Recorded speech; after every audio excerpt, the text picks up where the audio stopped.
Les Confessions de saint Augustin, livre 5, chapitre 8. Il va à Rome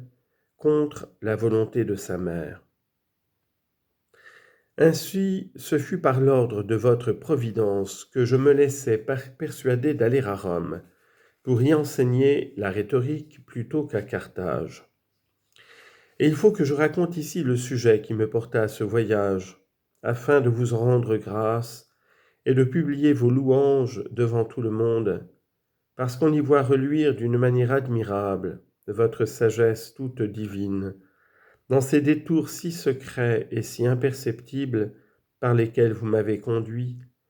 et votre ineffable miséricorde toujours présente pour me secourir, lors même que j'étais si loin de vous.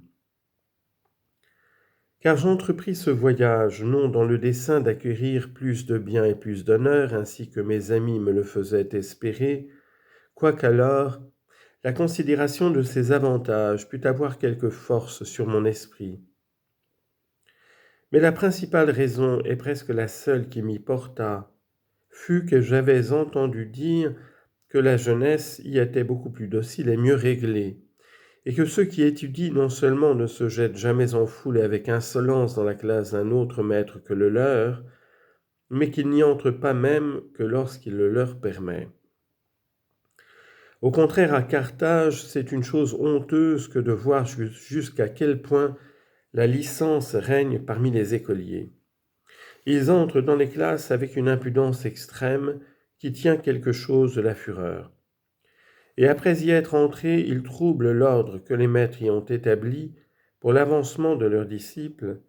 et avec une brutalité non pareille, ils commettent 1000 insolences qui devraient être punies par les lois si elles n'étaient autorisées par la coutume. En quoi ils sont d'autant plus malheureux qu'ils estiment comme permis ce qui sera toujours défendu par votre loi éternelle et inviolable.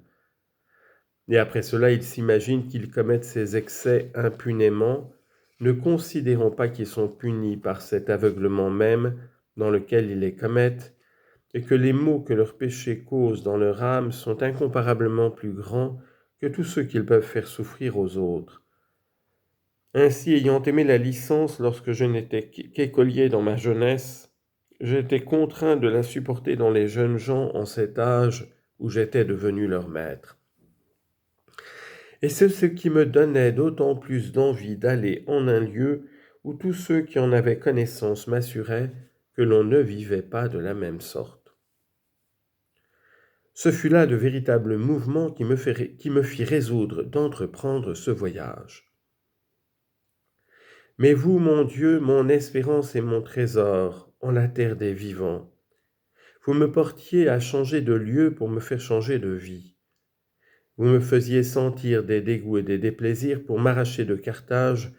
et vous me faisiez proposer des conditions favorables et avantageuses pour m'attirer à Rome,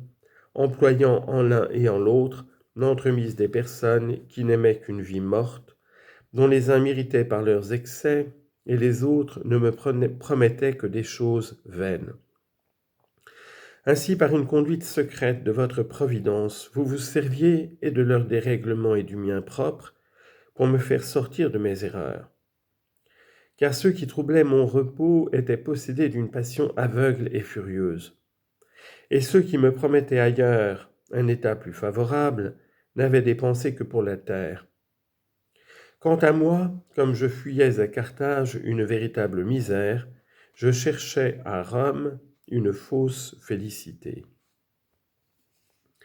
Il n'y avait que vous, mon Dieu, qui sussiez la véritable cause de mon voyage. Mais vous ne la découvriez, ni à moi ni à ma mère, laquelle s'affligea extraordinairement de mon départ, et me suivit jusqu'à la mer. Voyant qu'elle s'opiniâtrait à ne me point abandonner, afin de m'obliger à retourner avec elle ou à lui permettre de me suivre, je feignis que mon dessein était seulement d'accompagner un de mes amis, jusqu'à ce que le temps étant devenu plus favorable, il se fût embarqué et eût fait voile. Je trompais ma mère de la sorte, et une mère qui m'aimait avec tant de passion, et je me dégageais d'elle par ce mensonge. Mais vous m'avez pardonné cette faute, mon Dieu, avec une infinité d'autres, m'ayant préservé par votre miséricorde des eaux de la mer, lorsque mon âme était souillée par tant d'impiétés exécrables, pour me conduire jusqu'à l'eau de votre grâce, qui, me purifiant de toutes mes tâches dans le baptême, devait arrêter enfin ces torrents de larmes qui coulaient tous les jours des yeux de ma mère, lorsqu'elle vous adressait ses vœux et ses prières pour le salut de mon âme. Néanmoins, voyant qu'elle ne pouvait se résoudre à s'en retourner sans moi, je lui persuadai enfin, avec une grande peine, de passer la nuit suivante en un lieu proche de notre vaisseau, où il y avait une chapelle dédiée en l'honneur de saint Cyprien, dans laquelle, s'en étant allé prier et pleurer pour moi, je me dérobai secrètement et partis la nuit même. Et que vous demandait-elle, mon Dieu, avec tant de larmes, sinon que vous empêchiez mon voyage? Mais vous qui vouliez l'exaucer dans le plus grand de ses désirs, selon l'ordre et la profondeur de vos conseils, vous lui refusiez ce qu'elle vous demandait alors pour lui accorder en m'attirant à votre service ce qu'elle vous demandait toujours. Le vent s'étant levé durant la nuit, nous fîmes voile et nous perdîmes bientôt la vue du rivage où ma mère, venant le matin et ne me trouvant plus, elle fut outrée de douleur et se plaignait à vous dans la violence de ses gémissements et de ses soupirs.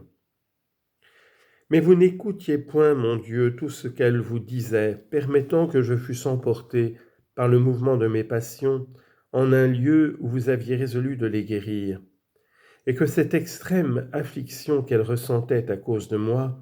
fut la juste punition de cette tendresse humaine et charnelle qu'elle avait pour moi.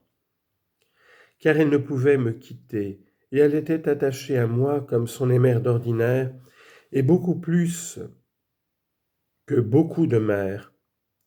Ainsi elle regrettait mon absence, ne sachant pas que vous vous en serviez pour faire ce qu'elle souhaitait si ardemment et pour la combler de joie. Elle ignorait le succès de ce voyage, et c'est ce qui la portait à se tourmenter et à s'affliger de la sorte,